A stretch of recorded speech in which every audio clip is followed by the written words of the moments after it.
Chris Hensley is a registered representative of Cambridge Investment Research, Inc., a broker-dealer member of FINRA SIPC, investment advisor representative of Cambridge Investment Research Advisors, Inc., a registered investment advisor. Cambridge and Houston First Financial Group are not affiliated.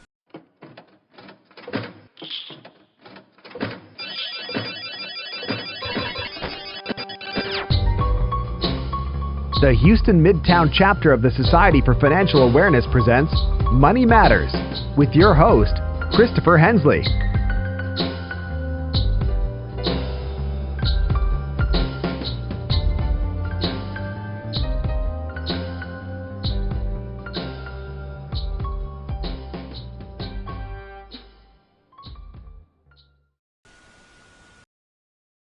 This conference will now be recorded.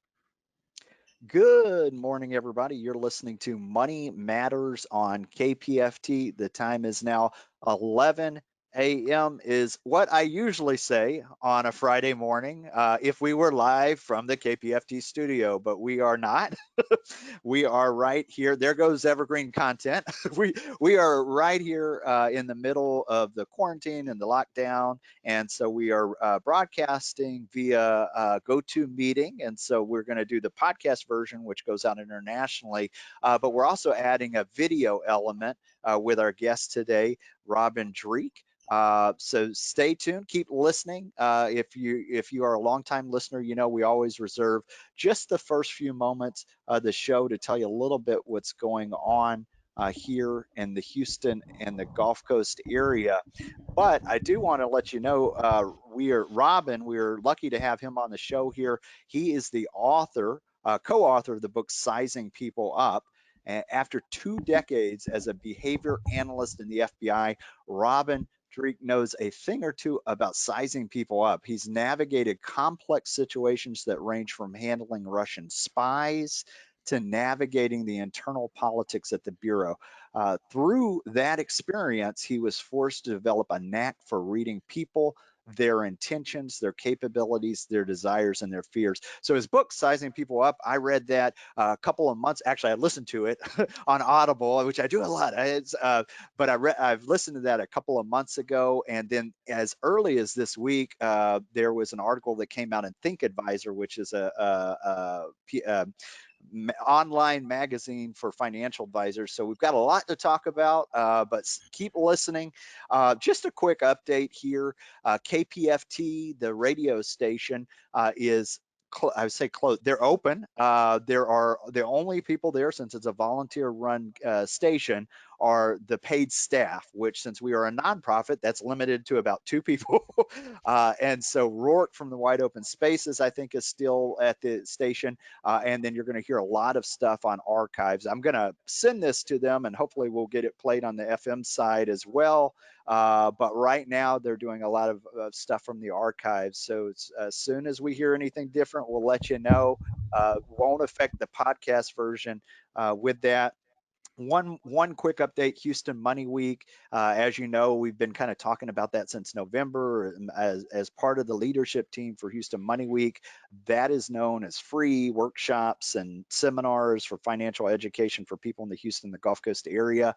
The one thing that's noted is that these are live events and they're open to the public, so that has been put on hold basically for 2020.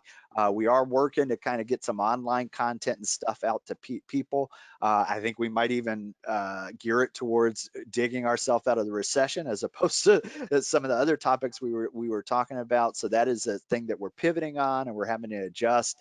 Stay tuned. You'll hear more about that, and I'll keep you up to date with that as our partners kind of adjust to that.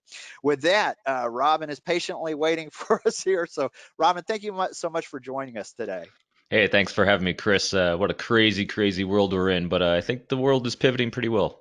Absolutely, absolutely. So I usually don't have my background here inside my house, so we're different day and age here. And I got my wall behind me too. I think I told you before we hit the live button here. Note to self: next pandemic, get your hair cut before before you get started here. More so my wife than me, so at least I'm better off. Well, so I did. I mentioned your kind of your history and your bio a little bit right at the beginning, but you are former behavior analyst for the FBI. Can you tell? And what I'm interested, we've the book Sizing People Up, very interesting book, and we'll kind of do a deep dive here in a moment. But can you tell us something outside of that bio so listeners can get to know you a little bit better? Yeah, sure. I always like highlighting, that hardcore type A background so people understand, that I've had to overcome a lot of that. So I went to the Naval Academy. From the Naval Academy, I went to the Marine Corps, FBI. And my lifelong dream when I was young was to become an aerospace engineer, Navy pilot, test pilot, astronaut. And because people always say, so how did you become the chief of the behavioral analysis program inside the FBI? I said, well, it's easy. I failed at all that other stuff. So the stuff that, kind of frames my background is that hardcore type A hard charger, which you can hear from that bio. But when you start working in the world of recruiting spies, if you have that mentality, you're going to fail majestically, which is exactly the same in sales. In any business, if you have the I gotta win mentality and you're trying to sell a product or service, you're going to have some majestic failures and you're going to ruin your brand, because it really comes down to how do you build relationships, how do you build trust, and how do you make it about the other person. And so it's taken those natural born talents and skills you do have as a hard charger entrepreneur, and learning the soft side of how do you actually build relationships with trust, open, honest communication, and transparency. So that's a very interesting point that you start off with. The piece that just came out in Think Advisor is that's just one of the things that you talk about is from. So we have different listeners here. We've got mostly just the general public, but then also we do have financial advisors that tune in and Yep. listen as well. And Probably my so biggest client base as well as financial advisors. so part of that for us is building trust, and that's one of the things you talked about in this. Uniquely, as I read that, some of the things real life right now that are going on for me that I thought, well, let me pick your brain while I have you on the show, because it is directly related to that article about building trust as a speaker. And one of the ways that I go out and talk to people are seminars. Mm-hmm. And so I do a lot of live speaking. When I have clients, we're in the office and there's a lot of nonverbal communication going on there. That's what I'm used to. That's what I'm good at in my head. Having to make the transition from that to these webinars and these Zoom meetings that everybody are doing right now, there's something different going on there. Can you talk a little bit about that? Yeah, sure. And believe it or not, it's actually not too great a difference, because especially if you're doing Zoom or doing like right now, I see you, I see from, roughly the chest to the top of your head, which is really when we are interacting live is all I'm seeing anyway. Because, when I started my career as a behaviorist, I was a nonverbal expert, Joe Navarro, retired FBI guy, wrote the great book, What Everybody Is Saying. He's my great friend, teacher, mentor, and guide. And so I was tutored under him. And granted, there's hundreds of nonverbals that you can see and observe when you're live with someone. But what I found over time, when my job was to recruit people and basically build relationships and not interrogate anyone, I'm really just looking right at what I'm looking at now. So I can tell a lot from there. I'm looking basically for comfort nonverbal displays, vice discomfort or stress displays. And so I can really see just about everything I was seeing anyway. And we're really listening for voice, because voice is a large part of our nonverbals as well. And so we can still do all the same things by demonstrating what all human beings are genetically and biologically coded to do. And that is, we want to belong to meaningful groups and organizations and be affiliated with them. And we want to be valued by the same. And whether you're doing it live, because I'm a speaker too, and I've had to adjust my entire life around it, or whether you're doing it via Zoom or like we are now, or even just through voice, because our vocals are also nonverbal. We can see and sense differences in tenor and pitch and modulation and tempo. Those are things that we can hear if we're just doing verbals as well. And so all those things we can continue to do, because you continue to demonstrate that value and affiliation with others by doing one of these four things. If you're seeking the thoughts and opinions of others, you're talking in terms of their priorities of what's important to them. You validate their thoughts and opinions and who they are as human beings without judging them. And then you empower them with choices. If you do at least one of those four things in any of your communication, whether it's written, text, email, live, or through Zoom, it's all doing the same thing. You're all demonstrating that value and affiliation. Your brain's going to reward you with dopamine. And ultimately, you're leaving that person feeling better for having met you. You create great brand, and they want to come back to you. I love it. I love it. So that was a very specific question there. So which I'm I dealing get very with. granular. I'm sorry. That's okay. I love it. I love it. That's exactly what I'm making the transition right now to, and I think a lot of people. So that's probably very helpful for listeners right now. So I want to pivot a little bit because I wanted to start with that, but I really wanted to talk about sizing people up because I really enjoyed listening to that. Thank you. Some of I've been a student of different books that you've even mentioned here, and one of the things that kind of makes yours different is the story, the real life experiences that you've had that you kind of sprinkled into this 6 points. You kind of sprinkled those stories in there, and the stories were interesting enough to keep me going. So I really, really enjoyed the book. You start the book with something called friend or foe. What are you talking about when you talk about friend or foe? There's lots of ways to determine, to think about friend or foe. It was really at the beginning of the book, which took place during 9/11.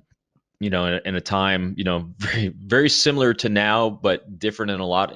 So similar in the sense of a collective deep breath of what's going on. But I've compared it. Back then during 9/11, at least we felt unsafe as a nation, but you felt personally in control of your life. And now we feel safer as a nation, but personally not as much control of our life. So it's the same. A lot of the similar emotions going through us, and the same kind of uncertainty. And so that's the same thing. Except back then we actually could do things about it individually or as a country, as a nation. So back then, friend or foe was me assessing. I had potential individuals that could help protect national security as we're trying to identify what the threat actually was, where it's coming from. And so trying to identify rapidly, who you can trust and who you can't trust was, the real point of that period of my life, where you have to do things at a pretty rapid pace to assess information coming in. At the same time, I'm starting to learn that, hey, just because I have great information doesn't mean my management's going to accept my information because of my reputation or inexperience or something. So it really came down to, learning to manage relationships. I love that, and I've heard Navy SEALs talk about the fog of war, and it's Oh like yeah. when these events happen, there's so much stuff going on at one time, and kind of filtering out what your resources are, Hmm. whether it's an ally or bad information or whatever, seems very useful right now. When it comes to thinking like an FBI behavioral analyst, what can you share with us about that?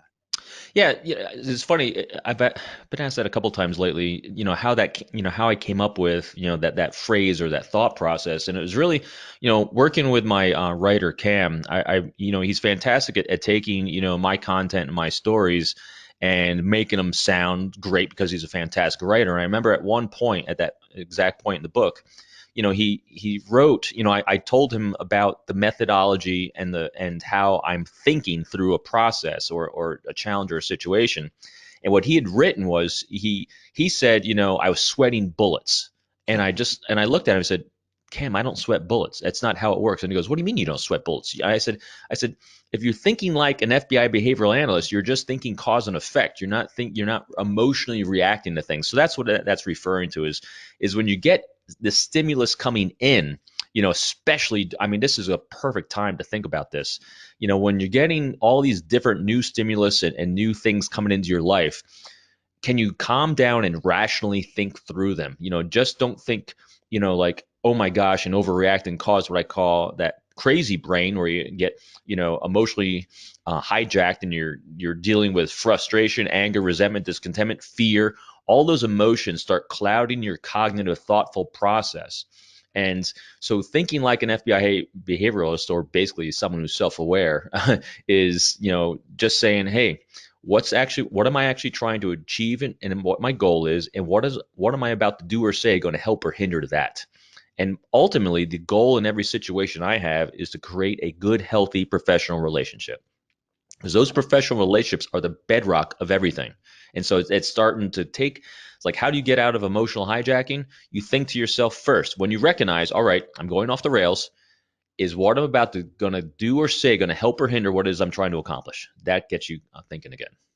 I love that. I love that. As a financial advisor with the markets, what they've done from January to now, in the last two Yeah. weeks, the volatility. I mean, we're having very real conversation with clients right now. Hold But tight. this is, yeah, this is a normal. This is the new norm right now. You said some very important things there. You talked about that crazy brain, fear, people emotionally reacting, and so some of the stuff that you write about in the book gives us a framework for doing the right things here. I like the 6 signs for behavior prediction as well. And we could probably do a whole show on each one of those. That's a lot. Um, but just to put it into context for listeners, if you're somebody who meets with clients on a day-to-day basis, what we're talking about today is extremely helpful. But even if it's something that's ancillary that you don't think that you have face-to-face interactions, if you're a business owner and you're hiring, knowing whether you can trust the person that you're about to hire or bring into your staff, super, super important. Absolutely. So I would like to ask you about these 6 signs for behavior prediction, because I feel like that's something that can translate well with really anybody. One of the things you talk about is vesting. What is vesting? Vesting is it's a great sign. Vesting is basically where you're actually recognizing whether the person you're interacting with is as much vested in your success as they are their own. So vesting, signs of vesting are, they're giving you training opportunities. They're pumping information to you for your success.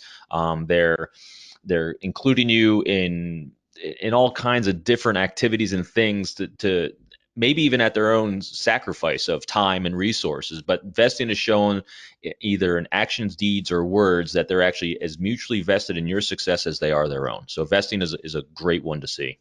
I love that, and I don't know if we've got roughly about 20 minutes or so, but some of the stories that you tell in the book, the vesting, or you've had informants where people that may not be what everybody sees as a not necessarily like an employer, that sort of thing, and the examples you used in there. Do you have time to share just a little bit of that with us? Yeah, sure. Like the first guy, the first confidential human source I mentioned there in the book, we call him Leo. Again, all the names are changed to protect people's backgrounds, but this individual was a fantastic patriot. He had been assisting the FBI probably for 25 years, and he would have great relationships, bad relationships, it all kind of went up and down according to who his handler was. And if you were humble enough and understanding enough that to realize he was actually trying his best to make you look good, because he understood if you look good, he got more leeway to do the things he wanted to do to help protect national security. So it was really a mutual vesting situation. So if I was very young when I first started interacting with him, and this guy was probably he's almost 80 by that time that I was working with him. He's like a grandfather figure, really. And I saw early on with him that he was actually taking actions, that were not probably as good for his business as they could be, but he wanted to show and demonstrate that he was actually trying to, help me out / help the country out, even at personal self-sacrifice professionally, potentially by what he was doing. That was a great sign of vesting, because I recognized it. You didn't have to beat me over the head with it, because then it would have been about him. But he actually took a lot of actions and a lot of risk, personally and professionally, to help the country and help me. So that's a great sign of vesting. Wow, I love that example there. Another one of these 6 signs that you talk about for behavior prediction is longevity. What does that refer to? Longevity, it's when someone's demonstrating through actions and deeds and words again that they see the relationship as long, as being much more than a quick quid pro quo. I think in the financial advisor world where, you are, managing accounts and managing relationships, this is a great one that they're demonstrating. And I remember, because one of the ways you demonstrate longevity is you establish traditions, like whether you come to town once a month or once a quarter and you go out to dinner together. And in these current times, it's very rough to do that. But there's other ways to establish that longevity because people are doing it right now. Matter of fact, I have one this evening. Where we're having a online book club happy hour. And so when financial advisors can do something like that, where and actually it's very interesting. There's a great potential right now to become much more personal with our individuals in our lives. Because like right now, you're in my home and you're in and I'm in yours. And same thing, with financial advisors or anyone in any industry working from home. If you have one of these, at home happy hours where everyone's sharing, I mean, then you have the ability to walk around the home, share each other's hobbies. I mean, that then becomes what I call relationship intensifiers because they can be accelerators, as long as the tempo is in pace with the other person is looking for. But we typically, when we go out to dinner, or a drink or something with someone, don't have that kind of personalization that we actually have the ability to do, and people are more open to now. Where our hair's more down or grown out and gray, for most Right. people right now. So we have this great ability to demonstrate that longevity because, hey, you're in my life deeper than anyone's ever been before, even though we're not physically connected. So it actually, if we capitalize on what we've been given and let go of what we no longer have, we have great potential here. There's definitely some new opportunities in that area that I don't think any of us necessarily saw, or maybe they did, but I think most of us going from being able to have these interactions online to this is what we're doing now, Right. completely different thing. So we were talking about longevity. That opportunity to maybe go deeper with some of those relationships. I know a lot of financial advisors right now are paralyzed and afraid to get on the phone with their clients. That is not what I do. If anything, you need to be talking to your clients a little bit more. And I don't know if you're like me, but I've been getting all these emails from everybody, like their response to COVID-19. So I was sort of afraid of, well, does this look inauthentic to reach out and to talk to people? But right now, people are pretty receptive when you're calling them. Almost, they just want to talk. Yeah. So I think there's a real opportunity to go deep with the relationships there. The other thing that you talk about is reliability. What is reliability when it comes to these 6 signs? Yeah, and this is a great time that we do need reliability because reliability is the combination of competence to actually do what you say you can do and the diligence to follow through on it.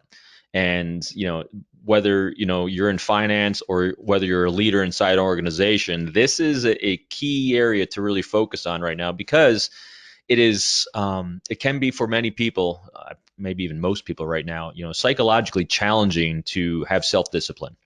And so a lot of people I think went into the pandemic with a lot of ability for the ability to get things done. But when given this new way of doing business from home, the diligence to actually follow through is what might be challenging for some. And this is again where having these relationships is really going to be key and critical because having good interpersonal communication and dialogue is really key for brain health. Because the things that keep people from being really diligent, I'd say probably the major distractor from it is the fact that their brain health starts falling off because they start no longer feeling valued and affiliated with others. And so our brain is no longer rewarding us for doing the things we used to do. So that's why it's really, really important, not just for you dealing with clients, which is really, really important, but also you internally in your organizations. Keep demonstrating that value and affiliation with others. Keep holding people to standards. That's obviously important, and that actually helps them maintain that diligence. But keep doing those 4 things I said. Keep seeking their thoughts and opinions, talking in terms of their priorities, validating them without judging them, and empowering them with choices. Be a resource. Make sure, especially now, be a resource for the success of your people. Understand what their challenges and issues are, and be a resource. And keep communicating. And you said pick up the phone and call. I'm telling you, I signed up for Zoom the other day, 40 minutes free. I'm a big believer in it because you can see face to face. It does even more for the brain than just the phone. I love that. Those are very important things that you just mentioned here. Having the self-discipline, that's hard for most people It is. normally. So in a crisis time right now, that's extremely important.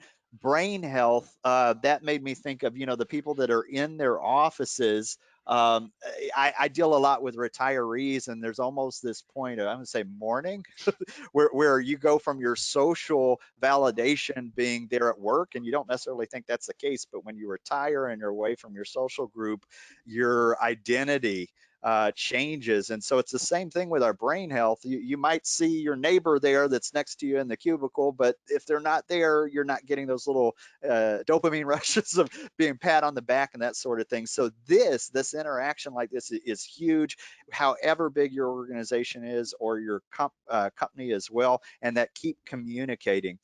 The fourth thing that you talk about is actions. What can you tell us about actions? So actions I look at in a couple different ways. The first one, I write about mostly in the book is, positive actions versus negative actions. And that is, is this person, validating and building people up and saying positive things about people and what they're doing in life, or are they being negative and putting people down and gossiping behind people's backs? Especially, again, during times like this, you want people to be positive. You want to, when people are being negative, this is an important thing to remember is, try your best to stay away from judging them for being negative. Usually people are going negative is because an insecurity in themselves is being flared up in some way. And so if I see someone being negative or being downtrodden in some way, it's because something is flaring up in their life that gives them a feeling of insecurity. So they have an inappropriate behavior to try to counter it. So try to understand what they're insecure about so you can validate it and make them feel better about it. Now, the other side of actions is what is the easiest, and that is I call it past patterns of key behaviors. And that is, if I see you do something once, twice, or 3 times, the likelihood of you doing it the same way 4, 5, and 6 times is pretty dang high. It's that, definition of crazy. Do the same thing multiple times and expect different results, you're crazy. So I'm always looking for past patterns of key behavior. So again, right now, what's really good is once people are now adjusted to working from home and communicating with clients and everything from home, you should see a pattern of behavior with your folks and also with your clients. And that will now become the new norm. And this is where I don't like having people rely on hope. I hope they'll be better. I hope they'll be better tomorrow. No, they won't, unless there's a new stimulus that causes them to be better. A new outside input that's going to happen there. Because if someone is behaving below par right now because they were rock stars, before the pandemic, and now something's fallen off, to expect it to kind of pick up without any outside input or stimulus, you're setting yourself up for brain hijacking because you're going to get angry, resentful, and discontented because someone's not performing. Well, you should have poked at that a little earlier because you can predict it. So that's what that's about. Wow, that one is really powerful because there's two. As somebody who considers myself a good friend to friends, the way you set that up. When people go negative, try not to judge because you don't know necessarily what's going on in their lives. However, I'm also a big believer in if somebody's talking negative at the water cooler, I'm going the other way. So the idea that patterns, if you see this repeated behavior over a certain amount of time, to hope that that's going to change without something very significant happening. I like the way that you frame that. That's super important in our day-to-day lives, even outside of the business world. The fifth thing that you talk about is language. What can you share with us about language?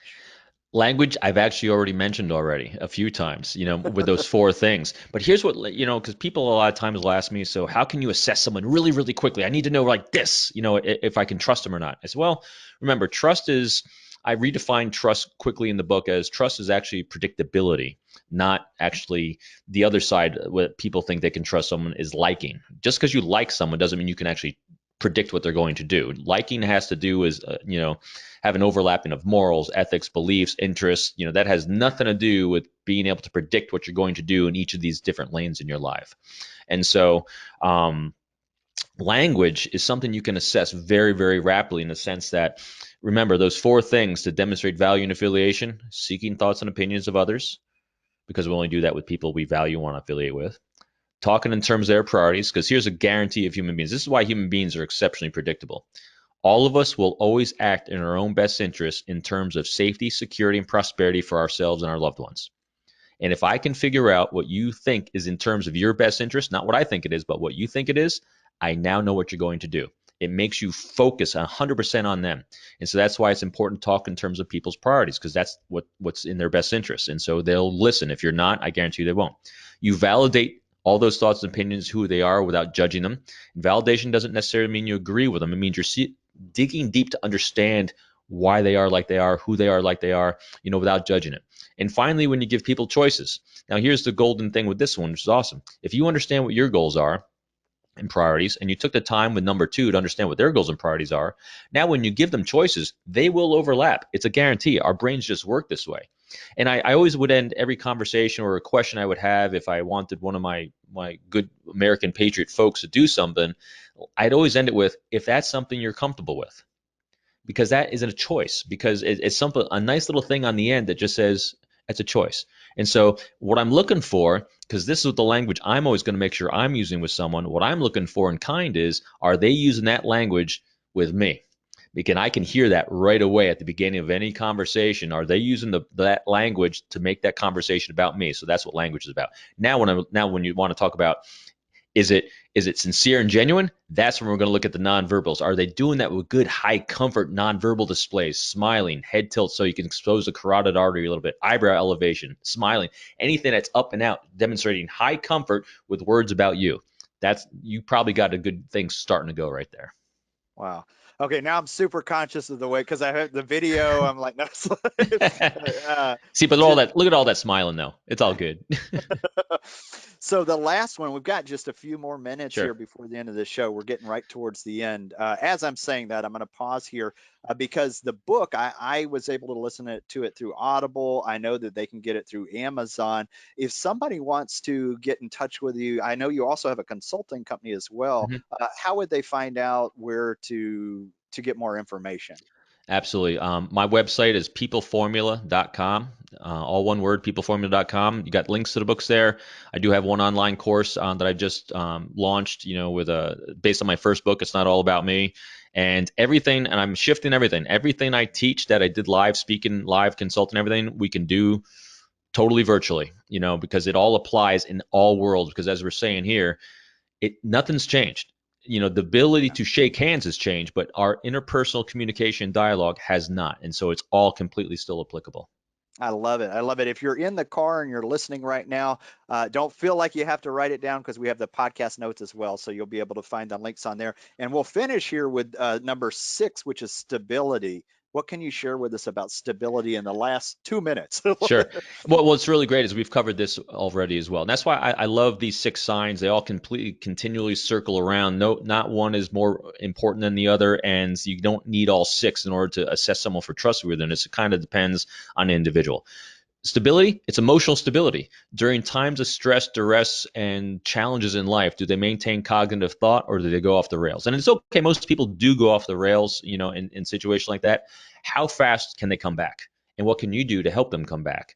By asking, I ask what I call discovery questions. I never teach, mentor, and guide anyone in the sense where I tell them what to do. I teach, mentor, and guide by asking questions. And if I understand what their goals and priorities are, and I ask them, hey, help me understand as they're going crazy, help me understand, is what you're doing going to help or hinder where it is you're trying to go? That actually gets that cognitive thought going. It helps them stop being emotionally unstable and get back to emotional stability. Wow. Wow. Robin, thank you so much. We're right here at the end of this show. Is there anything that I forgot to ask you that you'd like to share with us today? No, but I'd like to add, here's 2 quick things you can do to start doing this right now. One, start seeking people's greatness and write it down. For everyone you're interacting with, whether it's clients or people you're working with in life, start identifying what they're really awesome at, because everyone's doing something off and wrong and they're insecure about something. Start ignoring that. We all got it, I guarantee. So start seeking their greatness. And the other thing is, write down the top 3 priorities, both personally and professionally, of everyone you interact with. And you start paying attention to those things, you're going to start recognizing resources that you can bring to them in terms of them. And then you do those 2 things, you're going to start building some good, healthy, strong relationships. I love it. Robin, we went through so much in 30 minutes. Thank you so much. Have a great weekend. My pleasure. You too, Chris.